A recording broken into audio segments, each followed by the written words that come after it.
Eu digo que começou, Léo, começou. Mas não é a história ainda, né, Léo? Não, ainda não. A história já vem. Já vai começar. Mas antes de contar a história, ô Léo, você gosta de fofoca? Eu gosto. Ah, Léo. Diz que o homem não gosta de fofoca, Mas a gente Léo. gosta. O pessoal fala que quem fofoca é só mulher. Não, que isso? Que isso? Vou dizer uma coisa pra você. Eu acho que nós, os homens, nós somos mais fofoqueiros do que as mulheres. Eu acho que sim. Será? Eu acho que sim. Então, rapaz, você acha a Virgínia bonita? Ela chegou a trabalhar no SBT, mas ela é boa na internet. Sim. Ganha dinheiro, hein? É muito. Muita moça, grana. Ô, moça pra ganhar dinheiro. Ela é uma moça abençoada. Ganha dinheiro. Influenciadora. Exatamente. Filha de portugueses, sabia? Descendência, né? Ela tem. Corre nas veias de Virgínia. Parente do Joaquim. O sangue lusitano, parente de Joaquim Manuel. Vem de lá de Portugal. Sim. Quem sabe traz os montes. Como diria Roberto Leal. Então, a descendência dela é portuguesa. Bonita ela. Muito bonita. Mas ela tava com o Vini Júnior. Tava legal, não tá? Muito. Formou um casal bacana. Sim. Mas você sabe, rapaz, jogador de futebol, olha, não é preconceito. Não. Mas jogador de futebol tem um probleminhazinho. E diz que é muita mulher no pé, Léo. Tem bastante. Você já jogou futebol, Léo? Já sim, joguei na várzea. Amador, né? A mulherada chegava assim. Por que as mulheres gostam tanto de jogador de futebol, Léo? Por que será? Boa pergunta. Lindos eles não são. Não. Né? Quer dizer, não seria isso aí, né? Dizem até que tem jogador de futebol muito bonito. O pessoal fala que aquele goleiro da seleção, o Alisson. O Alisson, dizem que é bonito, né? Outro dia que tava passando, eu tava vendo um jogo, era Brasil e Argentina. Sério? Diz que uma argentina, disse o repórter, né? Que eu gosto dessas coberturas. Diz que a Argentina falou assim: meu Deus do céu, esse goleiro da seleção brasileira é lindo demais, é o Alisson. O Vini Júnior, ele não é assim dos mais lindos. Certo. Mas é um cara que faz sucesso junto à mulherada também, né? E a Virgínia estava junto com o Vini Júnior. Mas o casamento, sabe quando o relacionamento sobe no telhado, Léo? Certo. E todo mundo dizia o seguinte, que ia esperar passar a Copa do Mundo. Eu escutei esse papo, sabe? Certo. Não, a coisa tá feia lá, seu Paulinho. Eu acho que eles só estão esperando passar a Copa do Mundo para depois se separarem. Mas hoje, dia 15 do mês de maio, eles anunciaram a separação, Léo. Olha que coisa. Mas por quê? O motivo eu não sei, assim, a razão principal eu não sei. Você botou. O que você tá falando? Não. Léo. O que você soltou aí, Léo? Que isso, Paulinho? Pera aí, deixa eu explicar. Não, o Léo não foi maldoso. Põe de novo, Léo. Põe de novo. Não é maldade do Léo. Vou explicar pro ouvinte. Sim. Porque o ouvinte tem que receber a explicação. Claro. O que acontece? A história de hoje, a temática da história de hoje é fazenda. Então eu digo pro Léo assim: Léo, o tema da nossa história hoje, ela vai começar numa fazenda. Aí o Léo começa a preparar. Ele prepara passarinho, ele prepara a vaquinha. Você pegou cavalo também? Cavalo também. Pegou cavalo. Ele pega de tudo. Barulho de cachoeira, barulho do riacho. Foi isso. E aí eu tô conversando com ele aqui sobre a Virgínia e o Vini Júnior. E de repente ele apertou o botãozinho onde é que tava o boi, né? Mas será que... Aperta o botão, deixa eu ver. Eles separaram por quê? Aumenta aí, deixa eu ver. Esse boi tá bonito, né? Mas vai entrar na história, já não tem nada a ver. Não tem nada a ver com o Vini Júnior e com a Virgínia. Apenas com o Vini Júnior e a Virgínia, eles se separaram, né, Léo? Separaram, né? Falaram ontem, né? Que pena, né? É uma pena, né? É uma pena, a gente lamenta. Será que isso afeta o jogador? Ele fica abalado? Porque ele tem uma Copa do Mundo pela frente. Exatamente. Será também que o jogador também não pediu? Falou, é melhor separar agora. Me preparar pro Mundial. Pode ser. Você tem razão. Você tem razão, de repente é isso. Não vou ter tempo pra você, enfim, eu vou ter que concentrar. Eu não gosto de fofoca. Você gosta, Léo, de fofoca? Que isso, eu jamais. detesto fofoca. Fofoca é coisa de mulher. Não. Mulher que gosta de fofocar.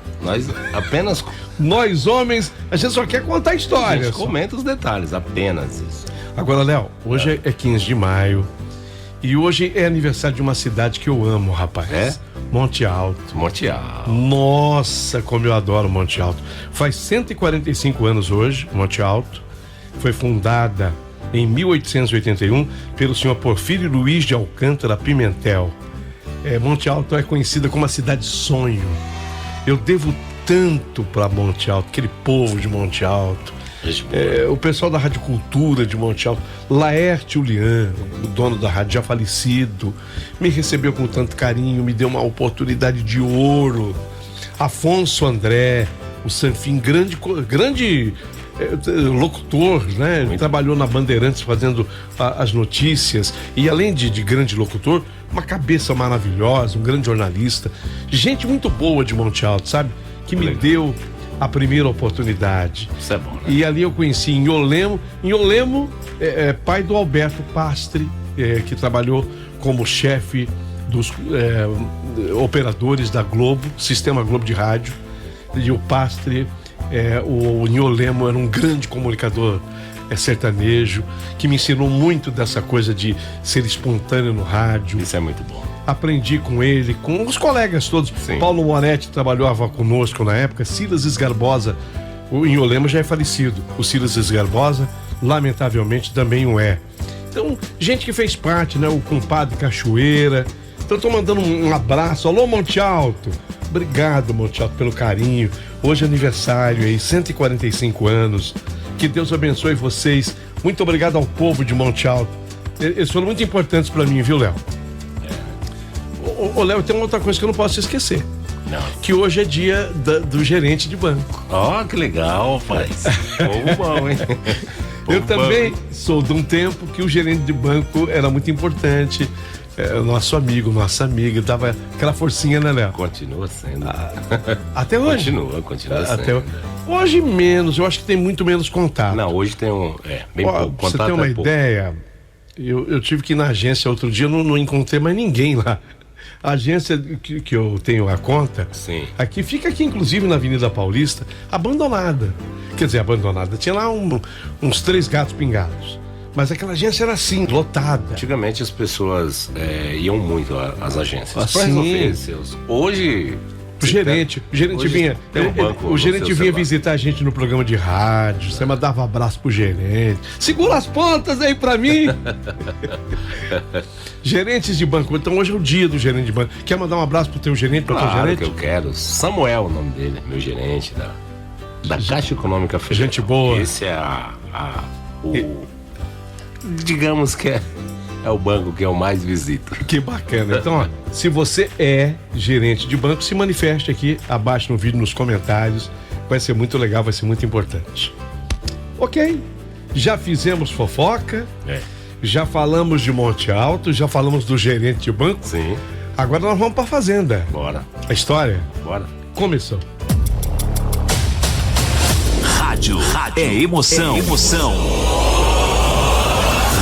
Rádio é verdade. Rádio é Paulinho Boa Pessoa.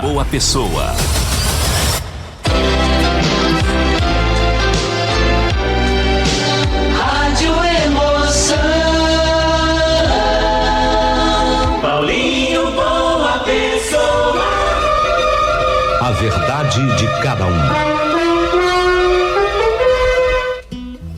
Meu querido amigo Paulinho Boa Pessoa, meu nome é Zenaide e hoje eu resolvi lhe contar a minha verdadeira história de vida. Nesse momento, eu volto ao meu tempo de menina e desde que eu comecei a me entender por gente, eu lembro que sempre fui muito amada pela dona Marta, minha mãe, Paulinho. Ah, minha mãe. Até dá vontade de cantar. Ah, minha mãe, menininha. Ah, minha mãe, menininha do ganto. Ah, minha mãe, Morávamos em fazenda, vida no campo. Muita pobreza, é verdade. Mas enquanto eu tinha minha mãe, nunca me faltou absolutamente nada. Ela mesma costurava meus vestidinhos de chita e com os retalhos ainda fazia roupinhas para as bonecas que eu tinha. Ah, que gostoso que é. As bonecas eram improvisadas. Era. Você sabe o que eu fazia de boneca? Eu pegava a bucha verde na cerca. Você conhece? Ô, Léo, você conhece pé de bucha? Conheço. Eu também conheço. A bucha da gente tomar banho. Exatamente. Dá na cerca. Dá na cerca. Ela é trepadeira, né? Exatamente. Então ela pegava aquela bucha verde e ela fazia daquela bucha, ela colocava roupinha naquela bucha e fazia da bucha verde uma boneca. Saudade, Paulinho. Então, Paulinho, na fazenda não tinha energia elétrica, mas eu me lembro que o fazendeiro ligava um gerador. Ele era movido a óleo diesel, mas o gerador só ficava ligado 2 horas só. Ia das 6 horas da tarde até as 8 horas da noite. Era nesse espaço que funcionava o rádio que havia na minha casa. E era durante esse período que a minha mãe aprendia a cantar as músicas que tocavam no rádio. Lembro dela cantando: que beijinho doce que ele tem. Depois aquela: o cafezal em flor, quanta flor, meu cafezal, coxa de retalhos, aquela coxa de retalhos que tu me destes. Pois é, nossa, como era linda a voz da minha mãe. Gozado que ela aprendia as músicas de noite e cantava durante o dia. Ela tinha um jeito, sabe, Paulinho, de cantarolar, enquanto ela lavava roupa no tanque, que fazia até os passarinhos escutar. O passarinho parava para escutar minha mãe cantando. Que legal. Ela tinha um jeito todo especial de olhar. Ela cantava e olhava para mim. Era como que se o mundo inteiro ficasse mais claro, mais quente, mais seguro. Lembro do cheiro da minha mãe. Ela cheirava a alfazema misturado com alecrim. Eram ervas que ela colhia e colocava um pouquinho atrás da orelha. Dava um perfume na minha mãe. Lembro das coisas deliciosas que ela preparava. Tudo simples, mas de um sabor inigualável, como a tal da farinha de mandioca. Ela fazia o beiju, delícia o beiju, os pães, as tapiocas. Quando ela me abraçava, eu sentia que nada de ruim podia acontecer, que eu estava protegida, cuidada e amada. Podia ter ficado assim para sempre, né, Paulinho? Pois é, podia. Mas a vida não pergunta se a gente está preparada para suas viradas e não pede licença para entrar na nossa casa e bagunçar tudo. A vida às vezes chega como um temporal de verão, repentino, forte, levando tudo embora. E normalmente leva embora aquilo que a gente mais ama, que a gente mais quer, que a gente mais precisa. A minha mãe morreu cedo demais. Foi num domingo, Paulinho. Ela estava batendo roupa no batedor de roupas feito de madeira. Era um tronco de uma árvore que meu pai, ele cortou no meio assim, aquele tronco. E aí com aquela metade do tronco, no sentido longitudinal, ele fez o batedor de roupa. Minha mãe estava ali, naquele batedor de roupa, sabe? Eu me lembro de estar brincando por perto. Eu gostava de fazer isso. Eu estava assim atrás de uma pata com seus patinhos amarelinhos. Era um domingo assim de manhã. Eu adorava ver os patinhos entrar na água. Então eu estava espantando assim a pata e os patinhos correndo com aquele jeitinho, né? O patinho tem um jeito desajeitado de correr atrás, mas eu queria que eles entrassem na água. Achava lindo. Eu tinha o quê? 9 anos de idade. Imagine só, uma criança ainda brincando com boneca de pano, correndo atrás de galinha, de pato, sonhando com um vestido novo para a festa de São João. Um vestido de chita, é verdade, mas era tão lindo e feito pela minha mãe. E de uma hora para outra, eu escutei aquele barulho seco. Pá! Era minha mãe caindo em cima do batedor de roupas. Eu achei que ela tivesse escorregado na lama. A lama se formava ali no chão. Infelizmente não era só isso. Eu naquela época não entendia nada, mas ela havia tido um derrame e foi fulminante. Quando a minha mãe caiu, Ela tinha apenas 30 anos, Paulinho. E ela já caiu sem vida. Ainda naquele mesmo domingo, a dona Marta havia conversado comigo. Eu estava deitada na minha cama. Ela se sentou na cama que eu estava. Me lembro do barulho que fez o colchão de capim. E ela fez um carinho no meu rosto. E do nada, ela me falou aquilo. Filha, oh minha filha amada, minha menina. Olha, minha menina, tenha paciência com a vida, viu, filha? Com as pessoas. A mãe tem certeza que você vai vencer. Seja forte, filha. Seja forte, você vai vencer. Dessa conversa até a morte da mamãe, não passaram nem 2 horas. Foi tudo muito triste. E foi logo após o enterro da minha mãe que eu vi uma mudança brusca acontecer. Senhor Adão, o meu pai. Nossa, meu pai, ele mudou demais comigo. Mudou demais. Só que agora aqui vai entrar uma explicação muito importante do porquê da mudança do papai. E essa explicação é fundamental para vocês entenderem a minha história inteira. Então, por favor, guardem essas informações. Prestem bem atenção agora. Por que que meu pai mudou tanto comigo? O que eu vou explicar, eu ainda não entendia. Não entendia nada no momento em que tudo estava acontecendo. Isso eu só fui saber e entender muito tempo depois. Mas é bom que eu diga aqui e agora para que vocês entendam melhor o porquê o meu pai mudou tanto comigo. Meu pai, bem, ele não era bem o meu pai. Não era. Meu pai não foi enganado pela minha mãe, não, tá? Ele sabia de tudo. E sabia também que a gravidez da minha mãe era resultado de um estupro que mamãe sofreu de um homem que ela encontrou na estrada. O forasteiro perseguiu a minha mãe com uma foice e quando a minha mãe já não tinha mais pernas para correr, o forasteiro a empurrou pro mato e abusou da minha mãe. Ela foi estuprada, abusada. E desse estupro, a minha mãe engravidou. E quando isso aconteceu, ficou grávida de mim. E quando isso ocorreu, meu pai já tinha iniciado um namoro com a minha mãe. Mas ela, minha mãe, não escondeu nada do meu pai. E falou pro meu pai que ele era livre, mas ela tinha sido abusada. E que isso resultara numa gravidez. Meu pai, ele era apaixonado pela minha mãe. E ele não quis se separar dela. Ao contrário, ele aproveitou para contar para minha mãe que ele, ainda rapazote, havia sido pisoteado por um touro. O pisão do touro foi no saco escrotal do papai. E meu pai dizia que ele era aleijado. Essa expressão foi usada pelo meu pai na época, mas ele queria dizer que ele havia se tornado estéril e que ele não podia ter filhos. E foi assim que o meu pai se casou com a minha mãe. A minha mãe tinha 20 anos de idade, meu pai tinha 25. Portanto, meu pai se casa com a minha mãe grávida, mas não dele.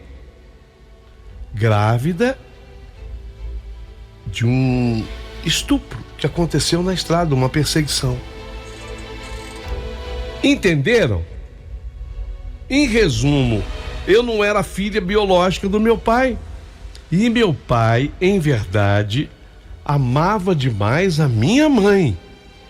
Então daí a mudança ter sido tão brusca comigo depois que a minha mãe morreu. Nossa, meu pai mudou demais comigo. Esse homem, meu pai, que antes era trabalhador, que chegava em casa suado do sol, que me levava às vezes no colo, que me chamava de princesinha, Esse homem virou outra pessoa depois que a minha mãe morreu. Ele virou um estranho dentro de casa. Primeiro foram os silêncios, dias inteiros sem falar nada, apenas remoendo uma tristeza que parecia não ter fim. Depois vieram as saídas. Ele saía pela manhã e só voltava de noite para casa. Às vezes nem voltava. Quando voltava, ele vinha trazendo o cheiro da cachaça grudado na roupa, nos cabelos, na alma. A cachaça. Sabe, Paulinho, uma pessoa quem virou a companhia do meu pai depois que a minha mãe morreu? Podia ter sido eu, mas não fui eu. Foi a cachaça. Foi a cachaça. Mais fiel que mulher, mais presente que filha, mais importante que qualquer coisa que ainda restava na nossa família. Meu pai bebia para esquecer, dizia que bebia para dormir, bebia para acordar, bebia para viver, bebia para morrer um pouco a cada dia. E eu fui ficando cada vez mais sozinha. Sozinha numa casa que antes era cheia de vida e que agora parecia um cemitério. Sozinha, cuidando de mim, fazendo a minha comida, lavando a minha roupa, tentando entender por que Deus que o Senhor levou a minha mãe? Eu chorava. Por que o Senhor levou a minha mãe? E por que meu pai não está sendo mais o meu pai? Eu não entendi, não sabia. Toda a explicação que eu dei para vocês, eu só fui saber isso muito tempo depois. Os vizinhos olhavam com pena. Tinha uma senhora, dona Lurdinha, ela morava assim perto da minha casa. E às vezes a dona Lurdinha me chamava para comer um pedaço de bolo na casa dela, para tomar um copo de leite ou um caldo de cana. Ela tinha lá o moedor de cana. E nessas horas, enquanto eu comia na cozinha, eu escutava ela comentar com as outras mulheres na sala: gente de Deus, coitada da menina, crescendo que nem mato, coitada, sem mãe, sem pai, sem ninguém para olhar por ela. Eu não queria essa piedade, sabe, Paulinho? Não, eu não queria. Eu queria a minha mãe de volta.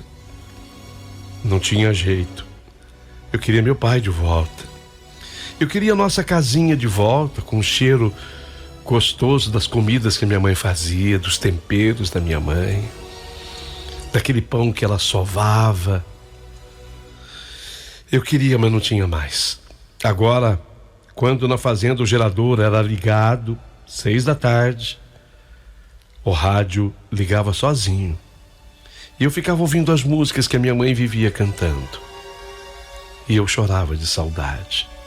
Quando o rádio tocava: que beijinho doce que ele tem, depois que beijei ele nunca mais amei ninguém.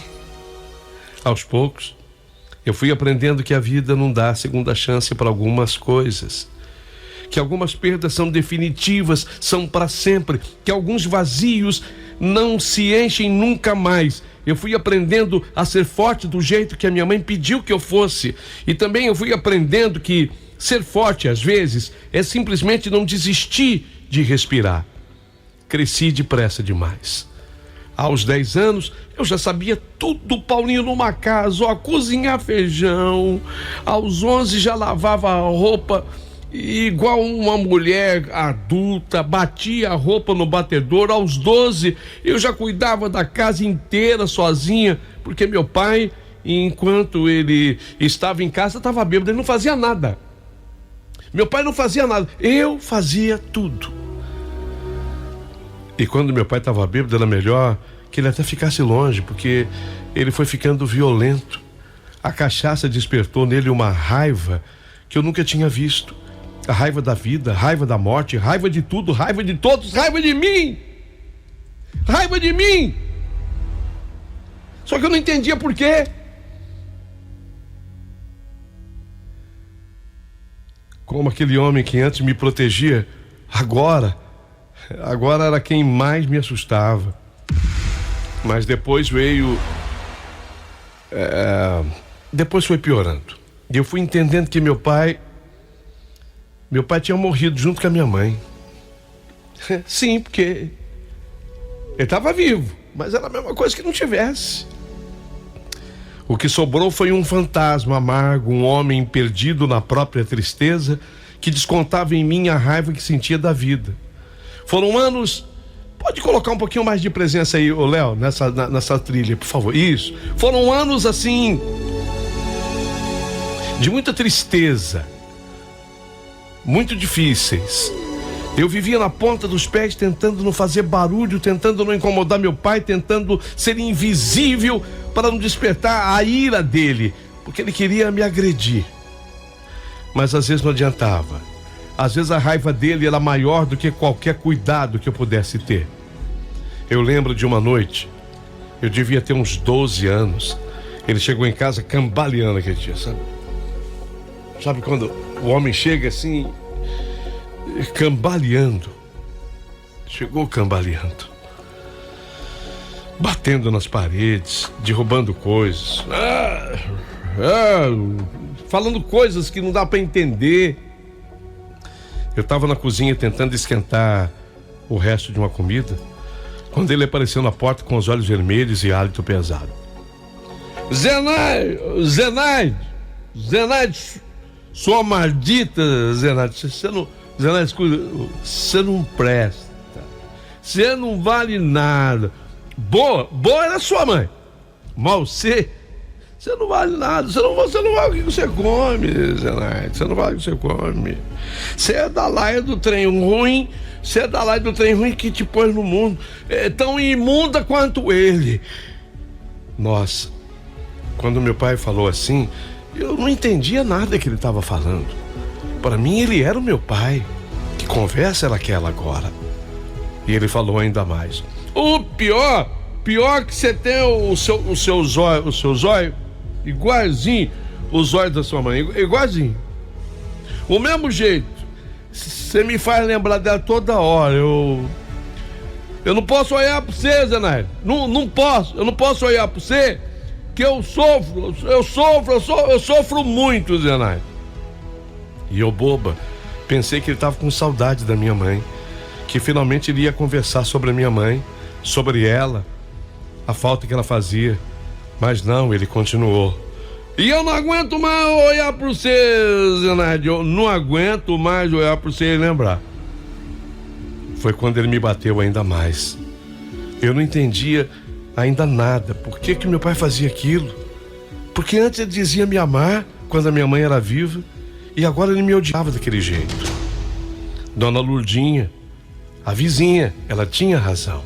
Eu sofria muito, mas eu não desistia. Eu achava que um dia, quem sabe, meu pai voltasse a me querer bem. Mas a verdade era que dia após dia, essa esperança se esvaía igual fumaça no ar. Mas eu ainda me lembrava das palavras ditas por minha mãe no dia que ela morreu. Filha, seja forte, minha menina. Não desista, tenha paciência com o mundo. Tenha paciência com as pessoas. Porque algo dentro de mim agora, Paulinho, sei lá, tava um turbilhão na minha cabeça. Mas havia ficado muito do que minha mãe me passou. Ela tinha plantado antes de partir. Eu não iria desistir. Aos 13 anos eu ainda brincava com a boneca de pano quando sobrava tempo. Eu ainda corria atrás das galinhas e dos marrecos no quintal, quando o coração pedia um pouco de alegria. Eu ainda sonhava, às vezes, que a minha mãe ia voltar, que meu pai fosse melhorar, que a nossa vida iria ser feliz de novo. Mas a vida tinha outros planos para mim. Planos que nem nos meus piores pesadelos eu conseguia imaginar. Até que chegou aquele dia. Foi no finzinho do mês de abril, já em pleno outono brasileiro. Era de tarde e, apesar de um ventinho frio, o sol ainda queimava forte e ardia, mesmo a minha pele acostumada a tomar sol. As cigarras cantando sem parar. E meu pai me chamou do terreiro. Não estava bêbado não, nesse dia. Zenaide, sai por cá, ligeiro, sai por cá. Eu estava areando as panelas. Havia aprendido com a minha mãe que amava deixar as panelas brilhando. E para isso eu areava as panelas. Para quem não sabe, uma explicação. Arear as panelas significa que isso era feito literalmente com areia e cinza do fogão a lenha. Ou tijolo, a gente pegava um tijolo e moía. Um tijolo de adobe e moía. Daí nasceu o verbo arear, que vem da palavra areia. Dá para entender o que era arear uma panela? Eu estava areando com areia mesmo, com cinza de fogão misturado com areia. Quando eu falo isso para as pessoas falam, mas Zenaide, como que você fazia isso? Fazia. Eu não estou falando mal da palha de aço não, viu, Paulinho? Nem daquela de 1001 utilidades, não estou falando mal. A palha de aço veio para facilitar, mas não tinha aquilo na fazenda. Então era com cinza do fogão a lenha com areia. Que interessante, hein, ô Léo? Você chegou a ver lá no Belém as mulheres fazerem isso? Muito interessante e assim, rapaz, ficava perfeito, viu? Brilhava, né? Muito. Brilhava. Como eu demorei para sair porque eu estava acabando de enxaguar a panela maior, meu pai apareceu na porta da cozinha mais sério do que o normal e já falou num tom áspero: Zenaide, ligeiro, para com isso, vem aqui, preciso conversar, mas tu... Nossa, levei até um susto e meu coração já estava apertado, porque quando meu pai falava daquele jeito sério assim, nunca era coisa boa. Ele me olhou de um jeito esquisito, como se estivesse vendo uma coisa que eu não podia entender. Coçou a barba rala, cuspiu no chão e disse palavras que eu nunca vou esquecer. Zenaide, você vai embora daqui.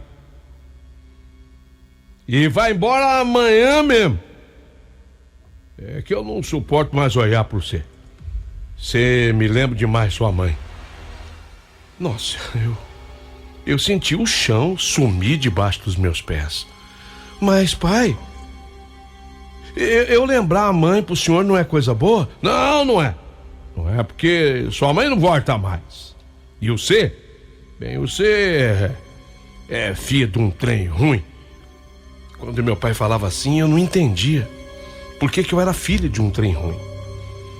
Porque pra mim estava claro que eu era filha da dona Marta e do seu Adão, que era ele. E completei: pai, mas eu vou embora pra onde, pai? Ah, você vai pra casa do Coronel Ramiro. Você vai ser criada dele. Ah, vai ter tudo lá, vai ter cama, vai ter comida, roupa limpa, coisa que aqui em casa não tem mais pra te dar. Você vai morar lá mais ele. Coronel Ramiro. Todo mundo conhecia esse nome na região. Coronel Ramiro era um homem rico, dono de terras, dono de gado, dono de quase tudo que prestava por ali. Mas também ele era conhecido por ser um homem duro, sabe? Assim, secão, sem paciência para nada e nem ninguém. Mas, pai, eu não quero ir. Pai, eu quero continuar aqui com o senhor. Quem vai fazer a sua comida, cuidar da casa? Eu já falei isso, sentindo as lágrimas começarem a escorrer pelos meus olhos. Eu quero ficar aqui mais o senhor, pai. Eu cuido da casa, eu cuido do senhor. Eu não dou trabalho. Ele cortou assim com um gesto seco a mão. Sabe? Já tá decidido, Zenaide. Já combinei mais o coronel. Amanhã de manhã cedo, a carroça vem buscar você. Pode ir arrumando suas coisas desde hoje. Foi quando meu pai virou as costas, assim saiu, que eu olhei ainda do batente da porta. Eu olhei na direção da cerca que havia na frente da casa e então eu vi. Era o Coronel Ramiro, um homem grande, de bigode grisalho, botas marrons, de cano alto. Ele estava montado num cavalo baio, mas o que mais me chamou a atenção foram os olhos vidrados dele, sem vida, olhando para lugar nenhum. Ele não olhava para o meu pai, não olhava para canto nenhum.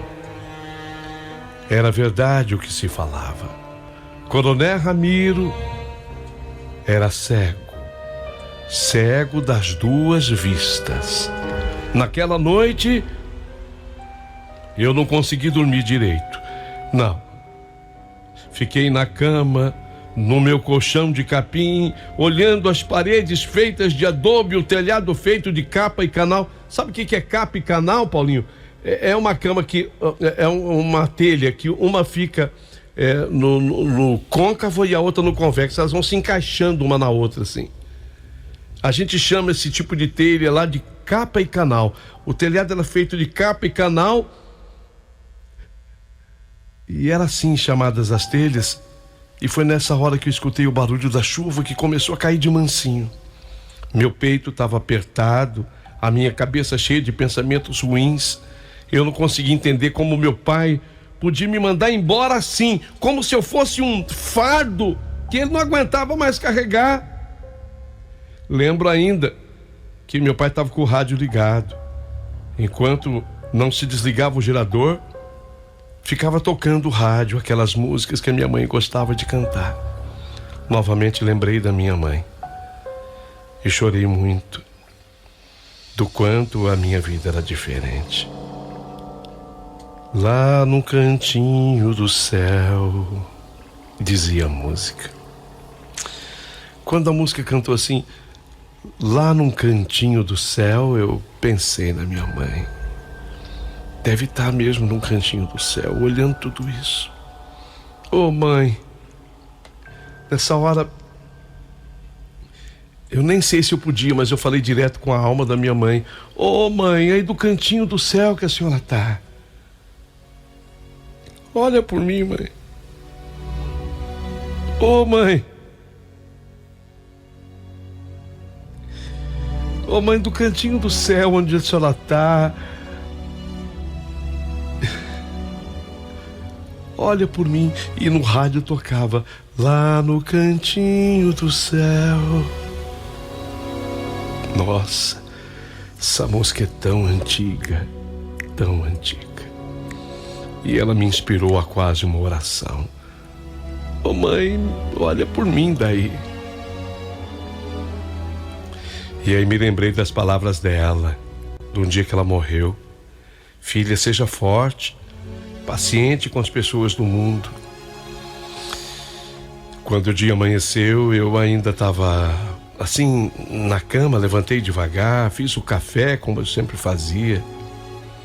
Botei a mesa como eu sempre botava, tinha feito pão. Fingi que era um dia normal, que a minha vida não estava prestes a mudar para sempre. Meu pai apareceu na cozinha com a cara amarrada, os olhos vermelhos da cachaça do dia anterior. Tomou café na sua caneca, em silêncio, sem me olhar, como se eu já tivesse virado fantasma. Zenaide, arruma suas coisas. Hoje você vai embora. Não demora. Minhas coisas? Que coisas? 2 saias remendadas, 2 blusas desbotadas, um chinelo velho, a boneca de pano que a minha mãe tinha feito para mim quando eu era pequena. Eu tinha vontade de levar os marrecos, os marrequinhos. Mas tudo que eu tinha coube numa trouxinha de pano que nem ocupava direito as minhas 2 mãos. Enquanto eu arrumava, eu ouvi o barulho da carroça chegando em casa. Roda de madeira, chiando na terra, molhada da chuva, o resfregolar dos animais que puxavam o carro, o barulho dos arreios balançando, o tocador daquele arranjo animal, daquela carroça, ele controlava, o acelerador dele era na boca. Opa! Opa! Meu coração disparou. Era chegada a hora. Saí no terreiro com a minha trouxinha na mão e vi o Coronel Ramiro descendo da carroça. O tocador, um ajudante, lhe deu a mão de apoio porque ele era cego. Por aqui, coronel. Pode vir, pode vir. De perto, o coronel era ainda mais imponente. Alto. Tinha 1,80 m de altura. Largo de ombros, aquele bigode grisalho bem cuidado. E aqueles olhos que não viam nada, mas que pareciam ver tudo. Então, essa é a menina? Ele falou com a voz grave e pausada. Não era pergunta, não era uma pergunta. Era uma constatação. É essa mesmo, respondeu meu pai, limpando as mãos na calça. Trabalhadeiro, obediente, não dá trabalho nenhum. Eu fiquei ali parada, igual galinha, sabe? Só vai entender agora quem já cercou galinha no terreiro, Paulinho. A galinha corre, foge muito da pessoa, porque parece que a galinha adivinha que ela vai ser morta e vai virar comida na panela. Então a galinha fica desesperada, ela corre, mas tem uma hora que a galinha cansa e ela fica acuada num cantinho e a pessoa abre assim as mãos e a galinha não tem pra onde ir. Eu parecia essa galinha agora, acuada, sem saber o que fazer, o que falar, para onde olhar. O coronel virou a cabeça na minha direção, como se tivesse me ouvindo respirar. Quantos anos? Ele perguntou. Ela já vai fazer 14, coronel. Já sabe fazer de tudo. Conforme eu falei pro senhor, desde pequena lá, que cuida de tudo aqui. Faz arroz, feijão, pão, lava roupa. Eu não sei se cozinhar, eu não sei se costurar, ela aprendeu mais com a mãe, mas faz de tudo. Meu pai falava de mim como se eu fosse um animal na feira, como se eu não tivesse ouvidos para escutar, boca para falar, coração para sentir. Era só uma coisa que estava sendo passada de uma mão para outra. Foi quando o coronel falou diretamente comigo pela primeira vez. Você tem medo, menino? A pergunta me pegou desprevenida. Eu olhei para ele, para aqueles olhos que não me viam, e por algum motivo que eu não conseguia entender, eu decidi falar a verdade. Medo? Medo eu tenho sim, coronel. Eu tenho medo de tudo. Ele fez um barulho que parecia quase um riso. Sabe quando a pessoa não ri, mas faz esse som? E falou o coronel: pelo menos você é honesto, você é bom. Meu pai pigarreou e emendou: ela vai se acostumar logo, coronel. É questão de tempo. Tempo é o que não falta. O coronel respondeu. Depois se virou para mim de novo e falou: então sobe na carroça, menino. Sobe que nós vamos embora. Pode subir. Eu olhei para minha casa pela última vez. A casinha simples, o chaminé saía fumaça. Olhei para a parede de adobe, o telhado de barro, telhas de barro, uma no côncavo e a outra no convexo. A casa onde eu tinha nascido, onde a minha mãe tinha me criado, onde eu tinha sido feliz. Antes de aprender o que era tristeza, eu tinha sido feliz. Olhei para o quintal onde eu brincava, para o pé de manga, para o batedor de roupas, de amargas lembranças, aquele batedor de roupas onde a minha mãe caiu sobre aquela madeira, onde eu também bati muitas roupas. Depois eu olhei para o meu pai. Ele desviou o olhar do meu, as mãos dele no bolso. Aí ele olhou para qualquer lugar, menos para mim. Esperei que meu pai falasse alguma coisa, Que ele me desse um abraço, que ele pedisse desculpa, que ele dissesse assim pra mim: fica aqui, fica aqui, fica aqui, que aqui é o seu lugar.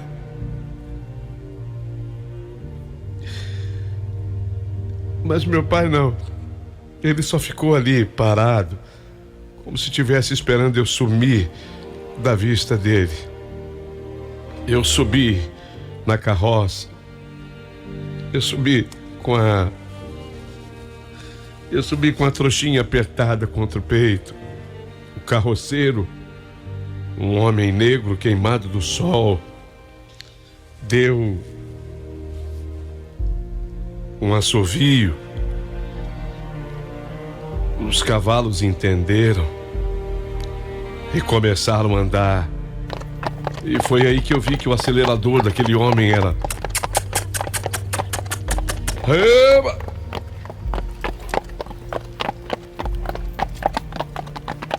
Foi o dia. Foi o dia que eu fui embora.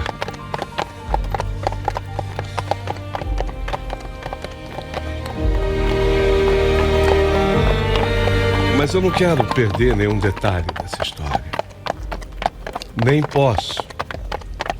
Então vou pedir a você que acompanhe o próximo capítulo dessa história.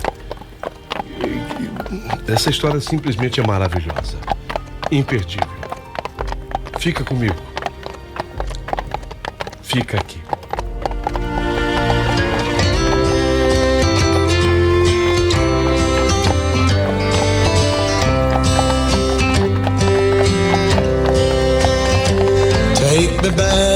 Take me back to the old dirt road where Mama and Papa used to go. Let's sing all them songs from a long time ago and pine for them old days of yore. Well, let me run through the breeze like the leaves on the trees. Let me fly like the leaves when they fall.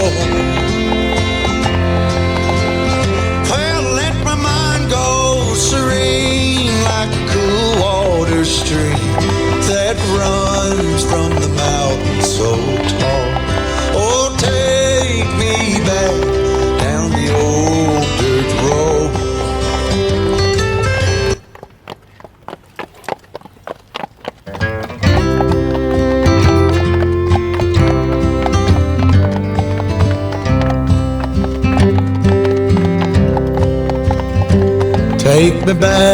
Take me back to the old dirt road where Mama and Papa used to go. Let's sing all them songs from a long time ago and pine for them old days of yore. Well, let me run through the breeze like the leaves on the trees. Let me fly like the leaves when they fall. Well, let my mind go serene like a cool water stream that runs from the mountain so tall. Oh, take me back down the old dirt road.